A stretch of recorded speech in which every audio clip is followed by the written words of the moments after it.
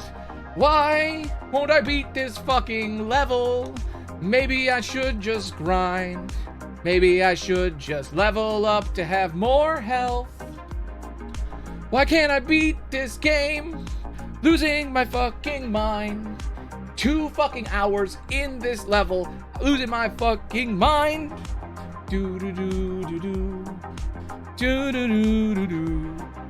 Lost my mind to another world of pain. Trapped in the matrix, this is no fucking game. Free me from this pain. Free me from this shitty game mode. Shitty game mode.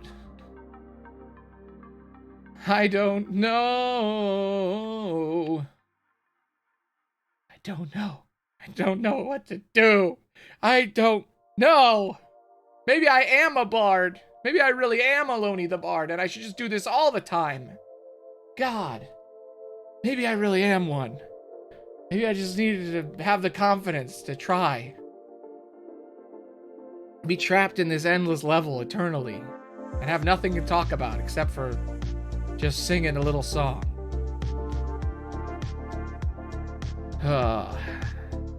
Here's the problem with the design. I'm gonna sing it. I wanted to sing it. I keep getting sidetracked. Do, do, do, do, do, do, do. I'm too close to them. When the guy flies in front of me, that's how far I should be. But the guys in the bikes don't go far enough ahead for me to shoot them, shoot them. This guy, that's where you should be. But look how far away they are from him. Do, do, do, do, do, do. Do, do, do, do, do, do. Do, do, do, do, do, do. The bee won't get away from me. When I was a teen, I stepped on a beehive and they attacked me.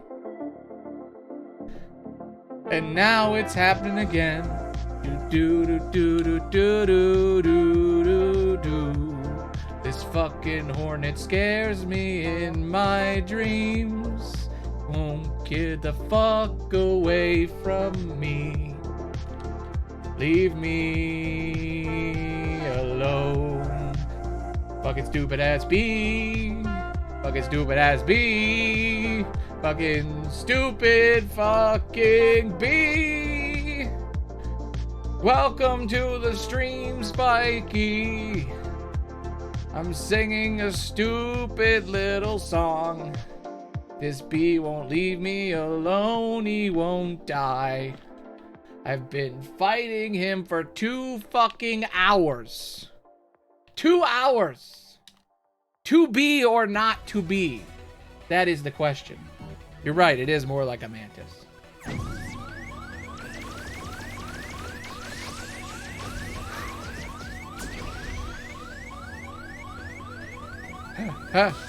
This is the part where I die. Every time. It's right here.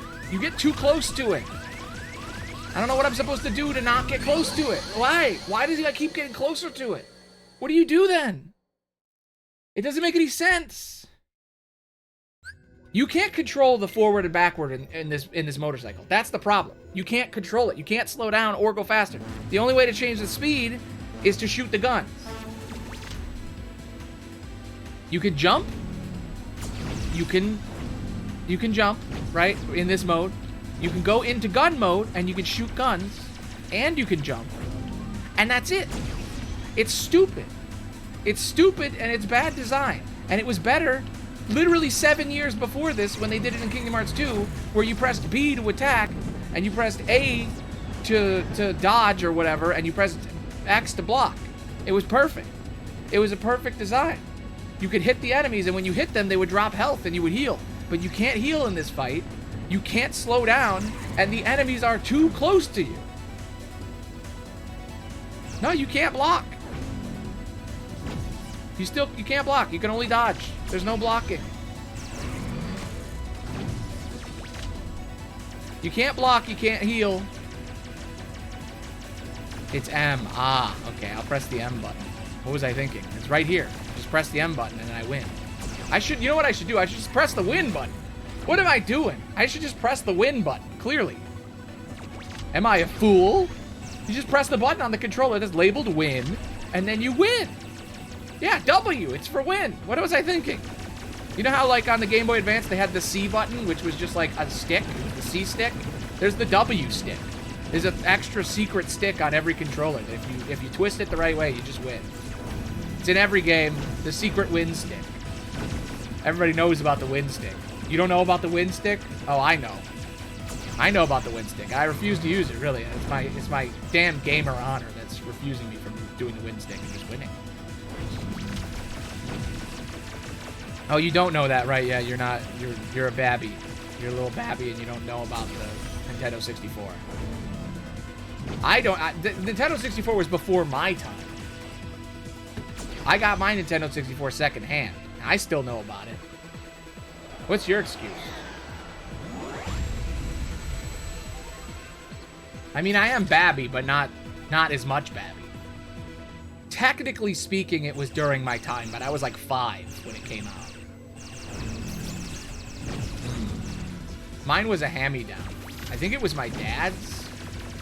I think he left it for, like, he just gave it or something. My grandmother had it and he didn't use it anymore, so they just gave me it or something. I didn't play a lot of 64. I was a PlayStation boy. I was a PlayStation boy, and then I sold my GameCube and I bought an Xbox. And then I was an Xbox boy for a long time. And I wish I didn't sell my fucking GameCube because it costs so much money to get all that shit back. And now the only way I can play GameCube is if I use a fucking emulator or I use a Wii. How do you slow down? How? If I jump, does it slow me down? How? How do you slow down? You can't. You gotta wait for him to go away. He goes faster. You don't slow down. He goes faster. I'm not exaggerating when I say I've been doing this for an hour and 50 minutes. This has been the entire stream. How did I let this happen? What's funny is that Sora's story is like, none of this shit happens. I could have just gone to Sora's story and then come back later, but no. Because no matter what I do, I'm gonna have to do this. I have to beat this. I knew this game was gonna make me lose my mind, but I didn't know why. I repressed this memory. I don't even remember this being a level. But because I'm in critical, the damage is so severe, you can't win.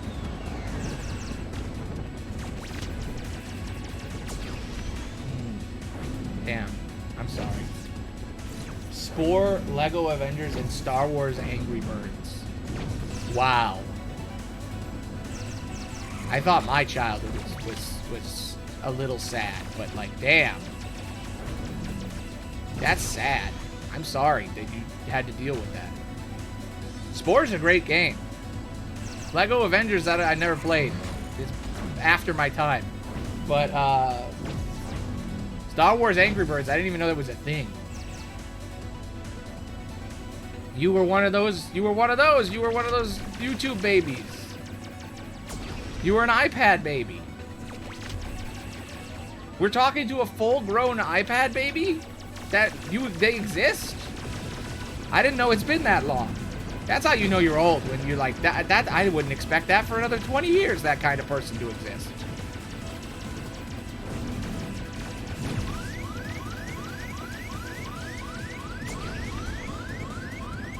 I got my first smartphone when I was 14. I got an iPhone, like an iPhone 4 or something, when I was like 14. And before that, I had a flip phone in middle school. That was my parents that they gave me so I could call in case I got kidnapped or something. Also, I didn't get the internet in my house that was good internet until I was like 14, but I also lived in the middle of nowhere. That's part of why. Like, I got a DVR at 12, but I didn't get good internet until I was like 16. Which is an insane thing to say. That I had a DVR before I had good internet.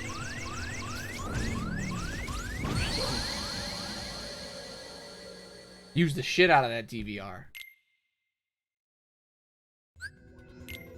You best believe when it was HBO time, when it was the 2 days where you got HBO, I would record everything. I'd record 5 copies of the same movie just so that I could have them. I watched the cringiest, most cancel-worthy shows, like House and Scrubs and That 70s Show, the nightmare that it is, That 70s Show. Remember That 70s Show? I loved that show. And then I learned the truth about that show and everybody that worked on it except for Topher Grace, and I was like, Jesus Christ. I was eating that shit up. I loved that show. Now I know the truth. God, the pain. Damn. That's awful. I mean, I was bored a lot too, but it was for different reasons. You don't know what That 70s Show is, or the horrible crimes that were discovered about That 70s Show? You don't know about Mila Kunis? You don't know about Ashton Kutcher? You don't know about fucking, what's his name? Danny Masterson? You don't know about that? Wow. You don't know about the Hollywood murderer, the Hollywood Ripper? These are all outside things. That 70s Show was on Nickelodeon, I think. Was it? I can't. What channel was That 70s Show on? Was it on Fox? I don't remember what That 70s Show was on. I can't remember what channel it was on. I was never a Cartoon Network kid. I was always a Nickelodeon kid. I missed out on a lot of Cartoon Network stuff. I only got into Cartoon Network when I was in like my teen years, and then I only really watched like 2 or 3 shows because like I was like a teen, and I was like, I'm a grown up. I don't watch cartoons no more. So does that mean you haven't watched Avatar: The Last Airbender? The greatest animated show of all time? You haven't? But aren't you the person that's like, I hate Korra or whatever? Isn't that you?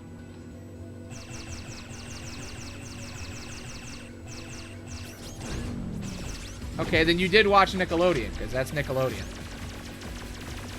You didn't watch Invader Zim or anything. Did you watch it after the fact, or? Oh, okay. You're one of those. I watched it when it came out. It was sick, dude. I watched the finale live. It was fucking amazing. I'm a cool guy. I'm a cool guy who watched it live, bro. Yeah, I watched Zim all the time. I was so happy when the movie came out. The movie was so good. I'm like, why the fuck didn't they just make a full thing? This is what I'm supposed to do. I'm supposed to... Oh, I get it. I get it. I figured out the trick to the final thing. You have to go sideways. You have to go next to him for the end. Because I can't slow down and he's right next to me, the only way to beat him is to go next to him. I'm still not gonna win. I'm so low on health. Holy shit. Please. Please, God. I have a mighty need to beat this level. Please. Don't send me to Food Courtia. Please. Don't do it. Oh! I survived! I've never gotten this far. Fuck! Damn you! I know why I'm losing. I'm wearing these square glasses. These aren't prescription. Clearly, I have to use my round cool guy glasses. That's why I've been losing. Shh. What was I doing? Not using my regular glasses. I put on my nerd glasses to be like, look at me, I'm analytical. You know? How dare you? Round glasses are the best glasses. Why would you say that? I look like Daniel Jackson, the greatest character in human history, that you don't know who that is. And nobody does, because he's the greatest character in human history, and he's underrated as fuck. And he deserves to be on everybody's wall. I want a poster of him.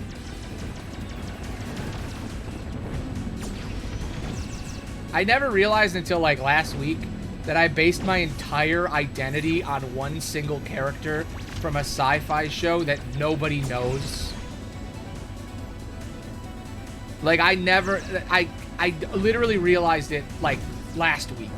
It blew my mind. I'm like, oh my God, I did. Because there's people you model yourself after. You know, when you're a kid and you're like, I want to be like that guy.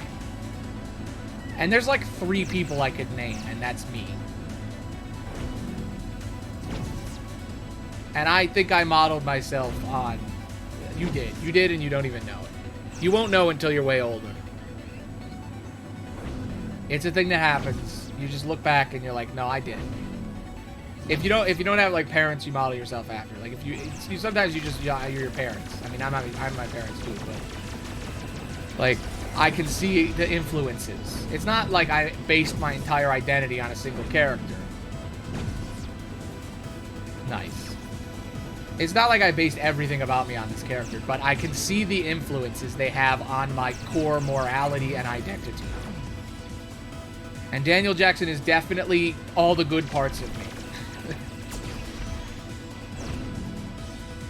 And I know nobody knows who that is. He's from Stargate SG-1, the best show ever made. I've been writing... Well, I started the idea. I got the idea and I've started working on it. But I've been wanting to write like a 7-hour essay about Stargate. That's how much I love it. I want to make like... I want to, on my other channel, the one that isn't Baloney, I want to write during my break time like a 7-hour essay like the Doctor Who videos. I want to do one of those.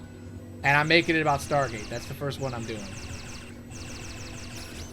It's going to be called The Best Show You've Never Seen.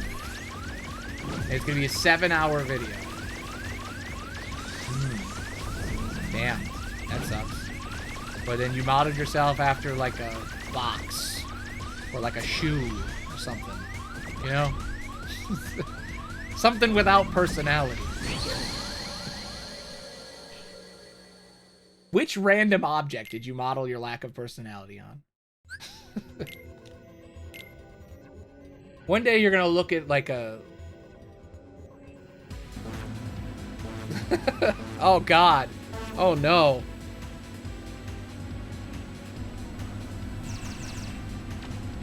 Yes. Yeah,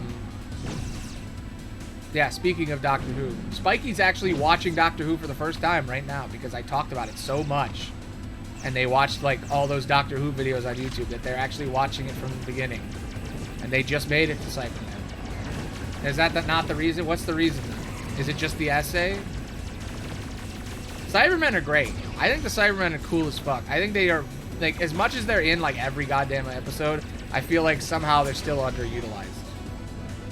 Okay, I won't take credit for getting you to watch Doctor Who. Fine.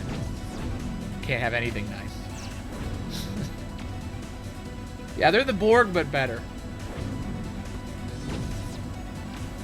I stand by that. I stand by that they're the Borg are them. The Borg came after. The Borg are actually the Cybermen, but worse. You know what? Kill me. I want to start over. Kill me. This is where we're at now. The silence are great. I wish they did more with them, too. Oh my God, Spikey doesn't know what the Borg are. Oh my God.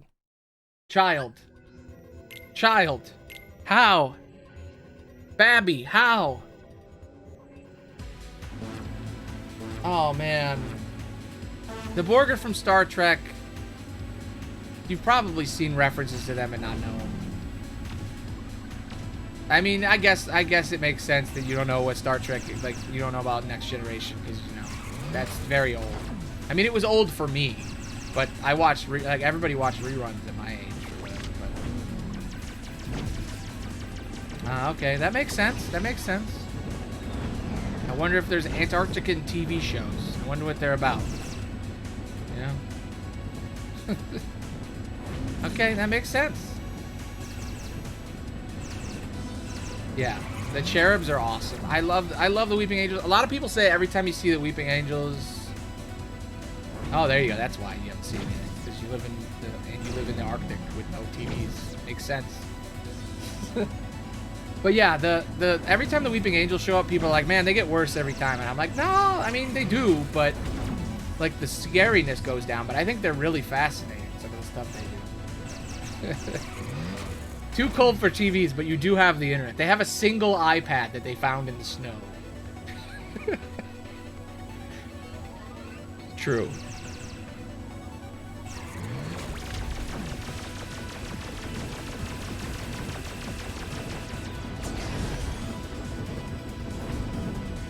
Spikey's from somewhere. They say they're from Antarctica. It's a bit, but also maybe it's true. I don't know. Could be. I think it's fun. Did you know that the Inuit have 1 million different words for snow? Interesting factoid.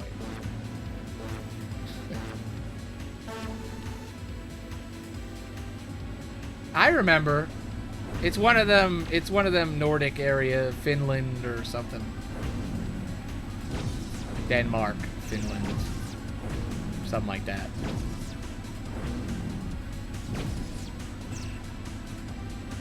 Amsterdam or Luxembourg. One of them European places. Something. Probably.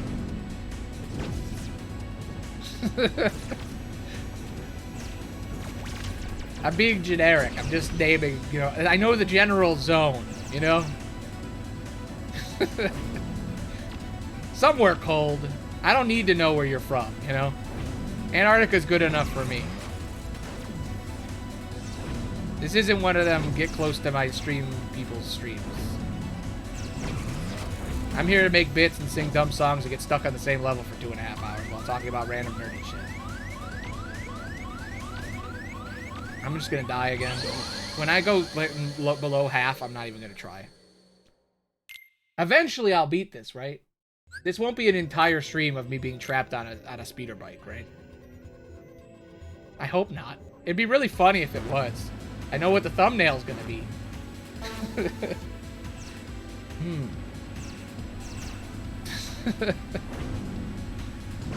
I don't care. I think this is the best stream I've done in a long time, to be honest. This has been great. I'm glad I finally have an audience to talk to that isn't just like 1 or 2 people at a time. I mean, technically it's 3 people right now, but you know what I mean. Like, there's days where it's like there's just Spiky shows up for like an hour or 2, and that's everybody who's ever been here. It's nice to have. Yeah, you're not good enough. Yeah. It's just nice to be able to like sustain a conversation throughout an entire stream with various peoples. You know. It's nice. It feels like I'm a real streamer, you know?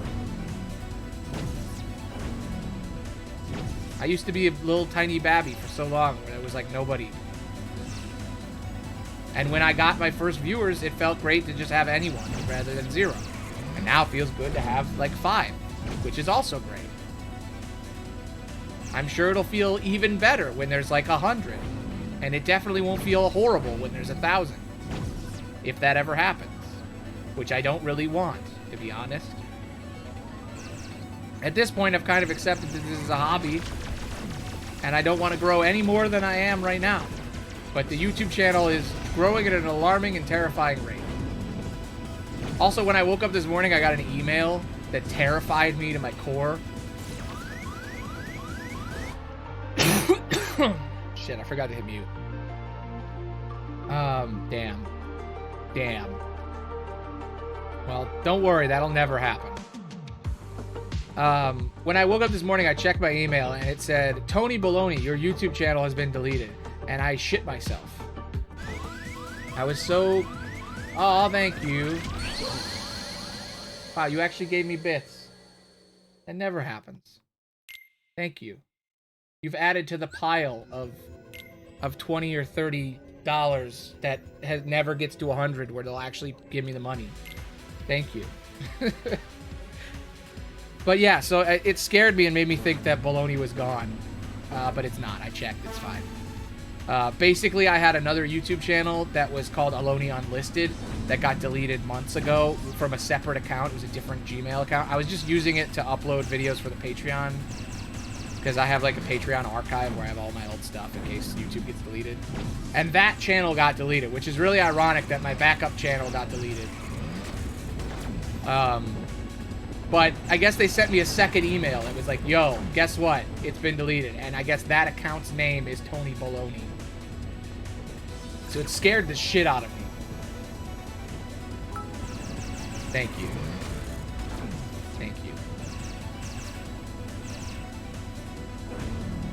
Every once in a while, I get some people who give bits and stuff, and it's crazy, and I can't believe it. Technically, I'm an affiliate, so eventually they'll give me $100 if I make $100, but it's never happened in the 8 months or not, or like 2 years or however long I've been affiliate. I don't really play ads. It has the automatic ads on that I can't turn off. That's not really why I do it, you know. I started streaming originally because everybody on YouTube was streaming, and they were like, you need to stream to grow your YouTube channel. And I'm like, okay, I guess I'll stream. And then I started doing it because of that, and then I was like, ooh, I can learn how OBS works, and I can learn all this stuff. I can upgrade my model. I could come up with cooler things like props and bits. And so I did it for a while for that. And I played all of Dark Souls 3. And then Mimcubus shouted me out, even though I made a terrible video about them that I kind of want to unlist because I'm scared of how it represents them. Because it's stupid and I was dumb. Basically, I said they were in a bunch of abridged series and that they're a voice actor, but actually they're the most prolific voice actor of all time and nobody knew. They were hiding it. So I basically blatantly told them directly to their face that they're a nobody, and it pissed them off so much that they told everybody in the world who they are. Now, I don't know if it's just me. It was probably other things that factored in. But when a big creator sees you and says a message that says, this gives me a lot to think about, and then 8 months later you see them announcing to everybody who they really are, you're like, oh, did I do that? Is this my fault? Am I bad? I don't think it was me. It was probably a bunch of other things.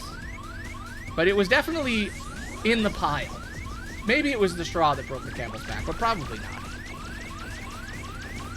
It does give me a little bit of pride that I could affect someone that famous.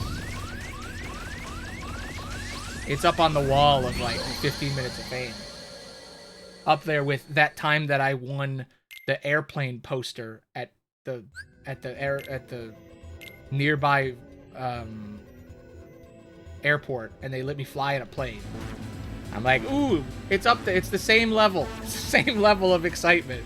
Famous person might have changed the entire path of how they talk about themselves online, and got to go in an airplane for free.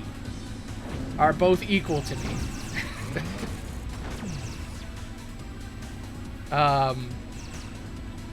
They're both in the same spot in my heart.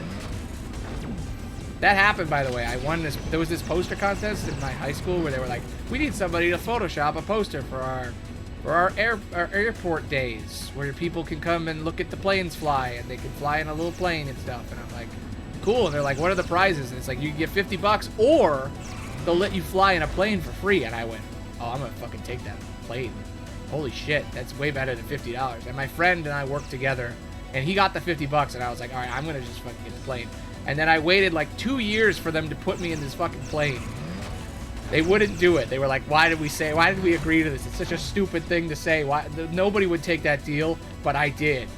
And then I got in the plane, and it was bad getting in the plane. It was an awful experience. But once I was in there, it was great. It was like a fighter jet. And he let me fly it for a second, and I was like, it's so cool. It's so fun. I get to fly planes. And that was pretty cool. That goes up there on the list of cool things. About on par to having a famous person say, Man, your video really made me think about things. But yeah, so Mim shouted me out, and I'm like, oh my god, it happened. Oh shit. Maybe I can make it on the internet. Maybe. And I got like 3 people watching me after that on Twitch. And I was like, oh my god, that's incredible. People are watching me? There's more than 0? And then just different people showed up at different times. I played AI Dungeon, and it apparently gave me 1 million big fans. I don't know. No, it wasn't you. There were other people. There was many yous before you, Spiky. Many people that watched me every day to an almost unhealthy amount, but not too unhealthy. They were worse. They watched me way worse levels. There were some people where I was like, I should turn these people away. I feel bad for them. Where they would stay up until like 6 a.m. in the morning watching me every single day. And I was like, this is unhealthy, sir. This is unhealthy. Also, at that time, I would like play games with people on stream. And like, I even let people play D&D with me. It was messy. It was a messy time. I was a little baby. I was like a regular streamer guy back then. I get all weird about it when I think about it. I'm like, oh, it makes me uncomfortable, all of that. I really should have had better boundaries and been like, no, you can't tell me what to do on stream. I have my own agency. Yeah, the entire place is the most toxic thing in existence. And I know if I ever get big, that'll be the hit piece they ever make about me. Will be like, they had fans that were obsessed with them. And they played video games with fans. And I'm like, yep, I didn't like any of it. It was all very uncomfortable. Yes. But yeah, I would let people join my D&D games. It was a whole thing. I had a subscriber that subscribed just because he wanted me to do D&D with him. And he'll come by every once in a while, and I'll say hey, but it's like, I don't know if I'm ever going to play D&D with people from stream anymore. I want to start my own D&D business where people pay me to be a DM. That's what I wanted. That was just the way I thought I could do it at the time. But I don't know, there were some positive experiences from all that. There was this one guy that I played Splitgate with, and he seemed to have fun.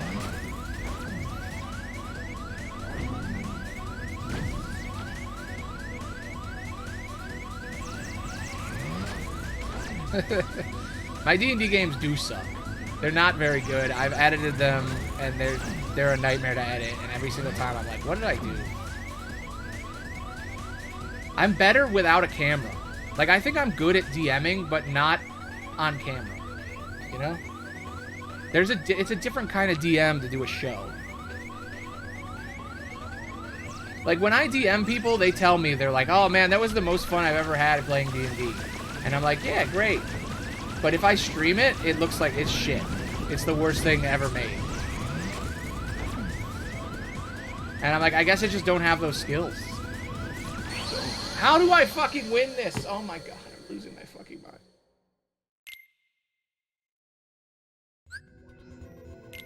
It's just like the skills aren't transferable, I think. I think there's a different level of skills. And I think you have to be really fucking funny for a D&D show to work.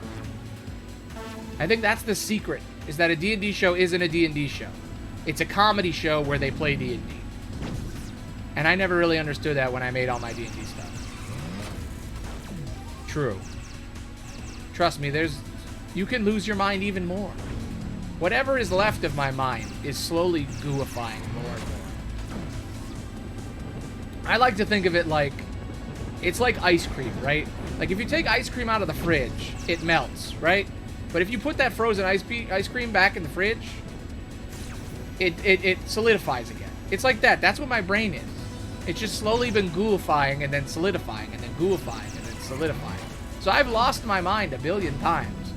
And at this point, it wouldn't taste good to eat it. It doesn't look like ice cream anymore. But it's still ice cream. It's just liquefying as we speak. That's the best way to describe my broken brain from these games. What these games have done to me. The brain prod. The brain rot.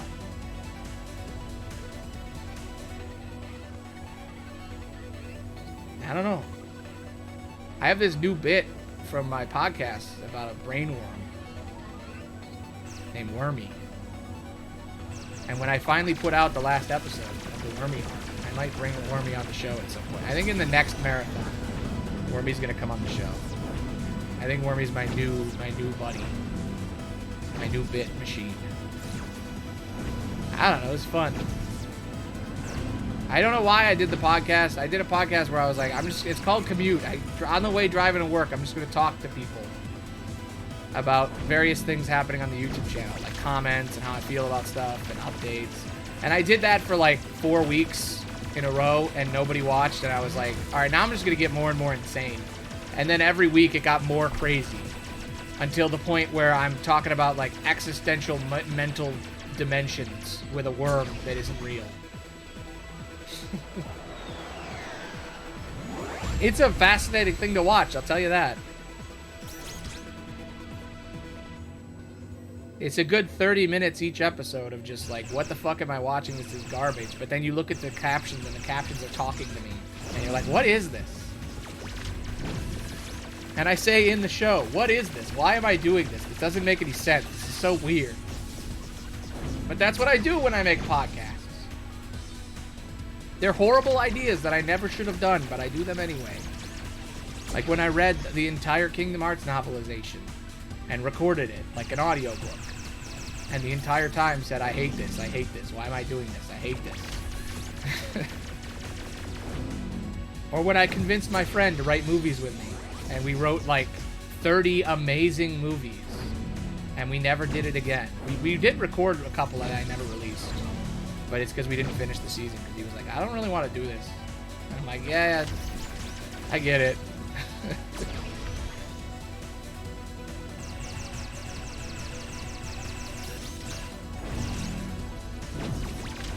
I did a D&D show with friends where I had my friends play D&D with me, and those were really good. But yet again, it was another like, well, we don't really want to be on a show. We're just your friends. And I'm like, oh, okay. I get it. I need streamer friends. Real ones. I need people. I need collaborators. I need co-workers. Please die. This is the part where he kills me, right here.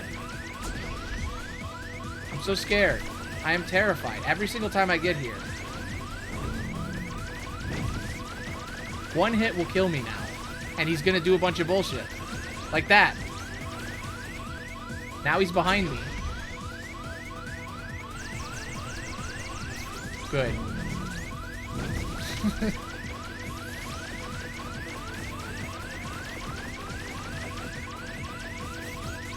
I don't know. I have trust issues, so doing any collaboration is hard. Plus, I'm really bad at talking to people. Like, horribly bad. Like, I really fucked up the whole streamer friend thing that I already tried a few times. I've just heard so many horror stories about streamer friends and the nightmare that is collaborating on Twitch. Because it is based around, like... God damn, I was right there. Because Twitch is like it's a limited market. YouTube isn't a limited market. The thing about YouTube is unlimited. So collaborations on YouTube are easy because you can just send a video to somebody or just be like, hey, I really like your content. You want to make stuff with me? And you could do that. I haven't done that, but you could. Feasibly. But on Twitch, it's different because it's like, okay, we have to mingle our audiences. So it's like people can siphon from each other and they can get dirt on each other and try to like record each other talking to each other, try to figure out some way to cut them out of context or something. Like they can do insane shit. It hasn't happened to me, but I've heard so many horror stories of like Twitch streams and like different streamers and all the shit they do and all the like weird shit streamers do. And it's a real fucking nightmare of a place. And it scares me to talk to any other streamer. Even to just raid someone. Even to just raid someone is like, I don't know them, so I feel weird doing it. Like, you can raid anybody. You can literally just, when you finish a stream, go to the bottom of the screen and go, okay, pick someone, and then just go to their channel, and then you can get to know other streamers. They see your name, they go, ooh, that person, and then maybe they look you up after if they're small, and then you can hang out and you can chat and you can be like, hey, I have a Discord or whatever, or you could go on their Twitch. You could just go to their stream and talk to them during their streams and be like, hey, I'm another streamer, and get to know them and then maybe collab or whatever. That's what you're supposed to do, but I don't do any of that because I don't want to. It's scary.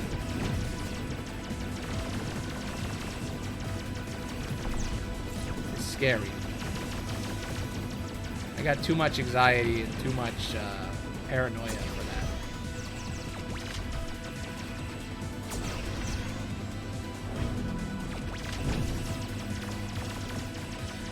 I got trust issues. So, is this just therapy? Is this just Lightcycle therapy? Is that what I'm gonna? That's what I'm gonna call this stream if I don't beat this goddamn level in the next hour. It's gonna be Lightcycle therapy, and it's gonna be a 4-hour or a 5-hour stream of me just doing this fucking level over and over. Can I just finish it, please?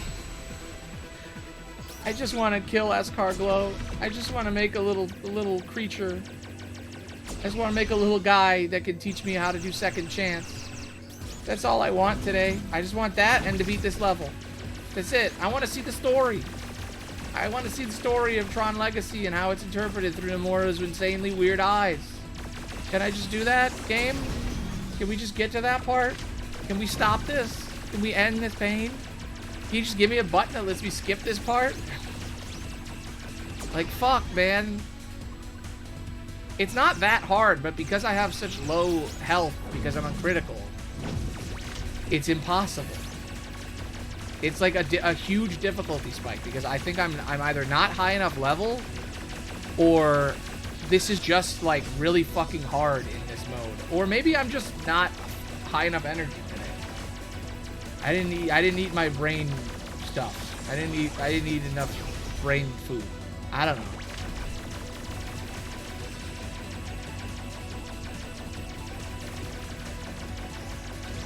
I think I'm in a pretty good mood. I started off this stream in a pretty great mood. That's usually what happens before I have a horrible stream where I can never beat the goddamn boss. Usually on the streams where I'm the happiest, that's when the game is the hardest. And the streams where I'm in the worst mood are the most easy levels that have ever happened. It never coincides properly. It's never like, ooh, I feel good and it's easy, and I end early, and I feel good after. It's always like, no, if you end early, then you'll feel bad at work. Or it's just, it never like, it's just like, oh, a fully good day where nothing bad ever happens. Where it's like, oh, the stream went great, everybody had a great time, the stream was awesome, it ended early, and I got to relax, and when I went to work, I felt great, and work was fast, and I got done with work early, and I came home and I slept great. It's never all of those things. It's only like 2 out of 3. Life's not perfect, man. But you know what is perfect? Me almost beating this guy for the 15th time here. Oh my god. Am I gonna beat him? Have we learned the lesson of today's stream and now I can fucking finally win? I'm getting closer and closer to him. It's scaring me.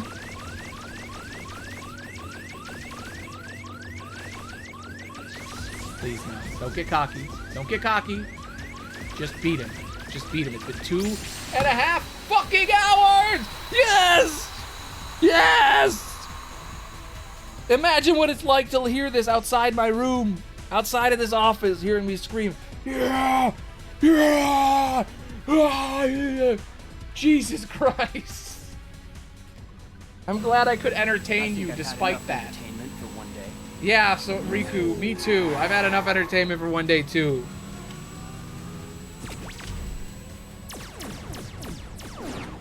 Get the fuck out of here. Oh, it's a heart. Cute. He shot a little heart shape. Cute. Finally. Riku! You made it. What's up, Flynn? You escaped from the games. Yeah. Yeah. I know a way off the grid. Wanna come with? No. You go ahead. Wait. What's the way out? I can't wait till I get through Through the save. portal. Portal? That's a Yeah. different game. It's like a gate that opened when I came here. Once I'm back in the real world, I can delete Clue. I've decided that I'm going to end the Then- VOD as soon as I find a save, then and my then I'm dad going to will be able to restart the come home. VOD So that people on YouTube Your don't dad? have to watch this shit. He vanished 20 years ago when he came here to the grid. Oh, man. But because Lore. he needed to protect his disc from Clue, he went into hiding. He's been trapped there ever since. Damn. But I'm gonna change that. Yeah. I see. Sam, you mind if I go with you after all? To the portal? Yeah. Sure. I'll take what help I can get. Cool. But first there's somebody I need to meet. He's in the city. Okay. Reality shift. Code break. I get to hack in Kingdom Hearts. Kingdom Hearts hacking. Yeah, I finally did it. Now I can fucking go to the goddamn save. I'm gonna skip this for now, just so I can go to the goddamn save. Please. Just give me the fucking save. Thank God. Please. Save. Save. Where? That's not a save. Where's the save? Please. God. All the enemies I need to kill are here too. Just let me go to the save. I just want to save and end the VOD recording.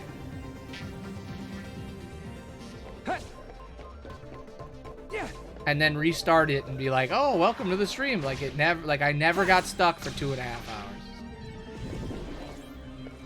Please. I don't want cutscenes. I just want to fucking save. Please. I don't care about any of this shit anymore. I just want to save. Just to make sure I don't have to do that again. Please, God. There's so many enemies around me that I need to kill. The beetle guys were there. Like, the beetle guys dropped the thing I need, but I don't care. I just want to save. I just want to save, game. Let me save. Yeah, it's a nightmare, man. It's a nightmare. I call everybody man. I really should stop doing that. No. Why?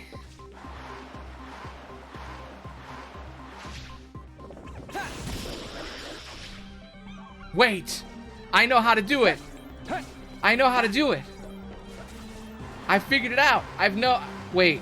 If I drop, can I save as Sora and then drop back and I'll be in the same spot? Will that work? Do I risk it?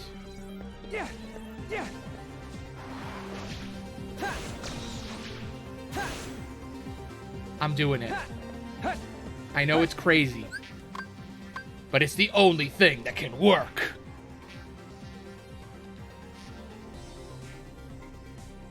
It has to work. It has to, right? No, because I've come back and I'm in entire fights. I'm doing it. If this doesn't work, this is the stupidest risk in human history, but I'm doing it right now.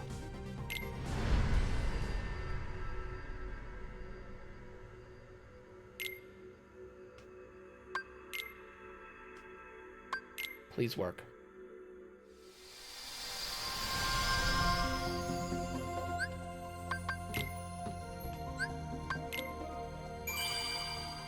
Okay. I've saved. Now.